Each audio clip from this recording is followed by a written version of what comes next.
Friends, ഇന്ന് ഞാൻ വന്നിട്ടുള്ളത് ഒരു സ്പെഷ്യൽ പായസത്തിന്റെ റെസിപ്പിയുമായിട്ടാണ്. അതായത് ക്യാരറ്റ് പായസമാണ്. നിങ്ങൾ ഈ ചാനൽ ഇതുവരെ സബ്സ്ക്രൈബ് ചെയ്തിട്ടില്ലെങ്കിൽ സബ്സ്ക്രൈബ് ചെയ്യുക. അതിന് കൂടെ തന്നെ ബെല്ലൈക്കൺ ഓൾ എന്ന് സെലക്ട് ചെയ്യുക. നമുക്ക് ഈ പായസം ഉണ്ടാക്കാനായിട്ട് ഞാനിവിടെ ഒരു 4 ക്യാരറ്റ് എടുത്തിട്ടുണ്ട്. നന്നായിട്ട് തൊലിയൊക്കെ കളഞ്ഞിട്ട് നന്നായി വൃത്തിയാക്കി എടുത്തിട്ടുണ്ട്. ഇതിനെ ഒന്ന് ഗ്രേറ്റ് ചെയ്തെടുക്കണം. അപ്പോൾ അതിനായിട്ട് ഞാനിവിടെ ഈ ഒരു വെജിറ്റബിൾ ചോപ്പറാണ് യൂസ് ചെയ്യുന്നത്. അപ്പോൾ നന്നായിട്ട് ഇതുപോലെ ഗ്രേറ്റ് ചെയ്തെടുത്തിട്ടുണ്ട്. ഇപ്പോൾ ഞാൻ ചെറിയ പീസസ് ആക്കിയിട്ടാണ് ഗ്രേറ്റ് ചെയ്തെടുത്തിട്ടുള്ളത്. നിങ്ങൾക്ക് വേണമെങ്കിൽ നീളത്തിലും ഗ്രേറ്റ് ചെയ്തെടുക്കാം. അപ്പോൾ ഇനി നമുക്ക് കുക്കിങ്ങിലോട്ട് കിടക്കാം. അപ്പോൾ അതിനായിട്ട് ഞാനിവിടെ ഒരു പാൻ എടുത്തിട്ടുണ്ട്. പാൻ നന്നായി ചൂടായതിനു ശേഷം അതിലേക്ക് 1 ടേബിൾ സ്പൂണോളം നെയ്യ് ചേർക്കുന്നുണ്ട്.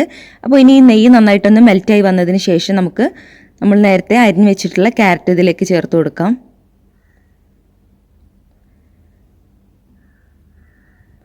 ഇനി നന്നായിട്ടൊന്ന് ഇളക്കി കൊടുക്കാം.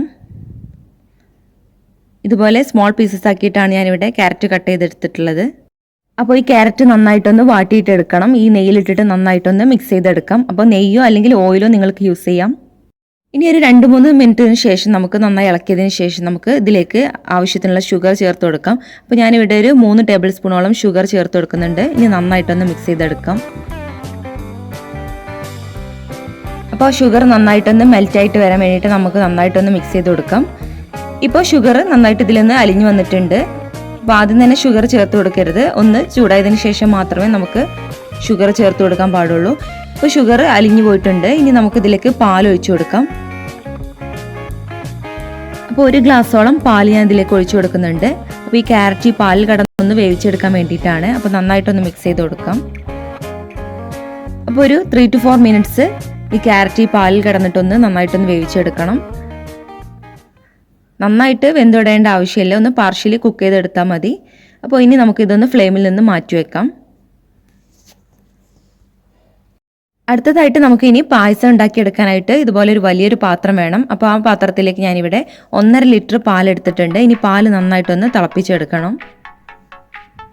അപ്പോൾ 1.5 ലിറ്റർ പാലിലേക്ക് ഞാനിവിടെ ഒരു 2 ഗ്ലാസ് വെള്ളം കൂടി ചേർത്ത് കൊടുത്തിട്ടുണ്ട്. ഇപ്പോൾ പാല് നന്നായിട്ട് തിളച്ച് വന്നിട്ടുണ്ട്. അപ്പോൾ ഇനി പാല് നന്നായിട്ട് തിളച്ച് വരുമ്പോൾ നമ്മളത് ലോ ഫ്ലെയിമിലേക്ക് ഇട്ടതിന് ശേഷം ഇതിലേക്ക് ഞാൻ ചേർത്ത് കൊടുക്കാൻ പോകുന്നത് പാലടയുടെ മിക്സാണ്. ഇപ്പോൾ പാലടയുടെ റെഡിമെയ്ഡ് മിക്സ് വാങ്ങിക്കാൻ കിട്ടും. അതാണ് ഞാനിവിടെ ചേർത്ത് കൊടുക്കുന്നത്. ഇനി അത് ഈ പാലിൽ കടന്നിട്ട് നന്നായിട്ടൊന്ന് വേവിച്ചെടുക്കണം. അപ്പോൾ ഈ മിക്സ് ആകുമ്പോൾ നമ്മൾ അതിലേക്ക് എക്സ്ട്രാ ഷുഗർ ആഡ് ചെയ്ത് കൊടുക്കേണ്ട ആവശ്യമില്ല.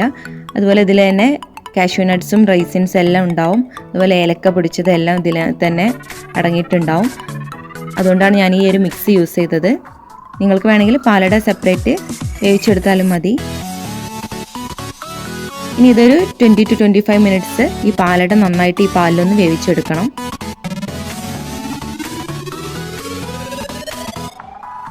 ഇപ്പോൾ ഒരു 10-15 മിനിറ്റ് ഒന്ന് തിളച്ചിട്ടുണ്ട്. അപ്പോൾ പാലട ഏകദേശം വേവായി വന്നിട്ടുണ്ട്. അപ്പോൾ ഇടയ്ക്കിടയ്ക്ക് ഇതൊന്ന് ഇളക്കി കൊടുക്കുക. നമ്മളൊരു മീഡിയം ഫ്ലെയിമിലിട്ടാണ് വേവിക്കുന്നത്. ലോ ഫ്ലെയിമിലിട്ടാലും കുഴപ്പമൊന്നുമില്ല. അപ്പോൾ ഇനി നമ്മൾ നേരത്തെ മാറ്റി വെച്ചിരുന്ന ക്യാരറ്റിൻ്റെ മിക്സ് ചേർത്ത് കൊടുക്കുന്നുണ്ട്. ഇനി അതും കൂടെ പാലടയുടെ കൂടെ ഒന്ന് നന്നായിട്ടൊന്ന് തിളക്കണം. അപ്പോൾ അതിന് വേണ്ടിയിട്ട് നമുക്ക് ക്യാരറ്റ് മിക്സും കൂടെ ചേർത്ത് കൊടുക്കാം. നന്നായിട്ടൊന്ന് മിക്സ് ചെയ്ത് കൊടുക്കാം. ഇനി രണ്ടും കൂടെ ഒന്ന് നന്നായിട്ടൊന്ന് ബ്ലെൻഡായിട്ട് നന്നായിട്ടൊന്ന് തിളച്ച് വരണം. അപ്പോൾ തിളച്ച് വരുമ്പോൾ നമുക്ക് ഈ ഒരു കളർ ചേഞ്ച് കാണാം. നല്ലൊരു യെല്ലോയിഷ് കളറായിട്ട് മാറുന്നത് കാണാം.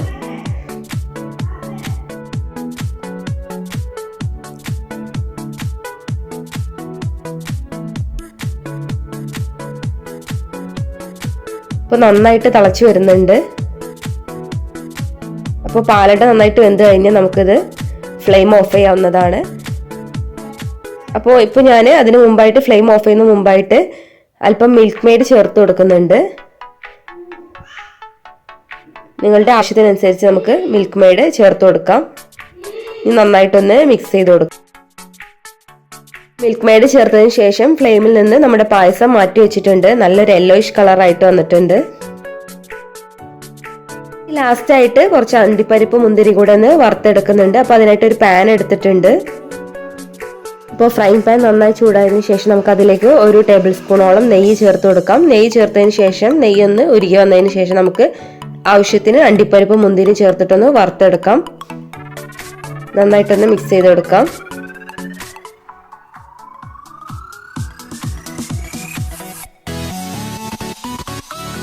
ഇനി നമുക്ക് വറുത്തെടുത്തിട്ടുള്ള അണ്ടിപ്പരിപ്പ് മുന്തിരി നമ്മൾ നേരത്തെ മാറ്റി വെച്ചിട്ടുള്ള പായസത്തിലേക്ക് ചേർത്ത് കൊടുക്കാം. അപ്പോൾ നമ്മുടെ ലാസ്റ്റ് സ്റ്റെപ്പാണിത്. നമ്മുടെ ക്യാരറ്റ് പായസം ഇവിടെ റെഡി ആയിട്ടുണ്ട്. ഇനി നന്നായിട്ടൊന്ന് മിക്സ് ചെയ്ത് കൊടുക്കാം. അപ്പോൾ വളരെ ടേസ്റ്റി ആയിട്ടുള്ള ഒരു പായസമാണിത്. എല്ലാവരും ഒന്ന് ട്രൈ ചെയ്ത് നോക്കണം. ഒരു സ്പെഷ്യൽ പായസം തന്നെയാണിത്. അപ്പോൾ നമ്മുടെ സ്പെഷ്യൽ ആയിട്ടുള്ള ക്യാരറ്റ് പാലട പായസം ഇവിടെ റെഡി ആയിട്ടുണ്ട്. വളരെ ടേസ്റ്റിയാണിത്. അപ്പോൾ നിങ്ങൾ ഒരു തവണ തന്നെ ഇത് ഉണ്ടാക്കി നോക്കി കഴിഞ്ഞാൽ നിങ്ങൾക്ക് അറിയാൻ പറ്റും വളരെ ടേസ്റ്റിയാണ്. നിങ്ങൾ വീണ്ടും വീണ്ടും ഇത് ഉണ്ടാക്കി നോക്കും. അപ്പോൾ ഈ ചാനൽ ഇതുവരെ സബ്സ്ക്രൈബ് ചെയ്യാത്തവരുണ്ടെങ്കിൽ സബ്സ്ക്രൈബ് ചെയ്യുക. അതുപോലെ ബെല്ലൈക്കണിൽ ഓൾ എന്ന് സെലക്ട് ചെയ്യുക. താങ്ക്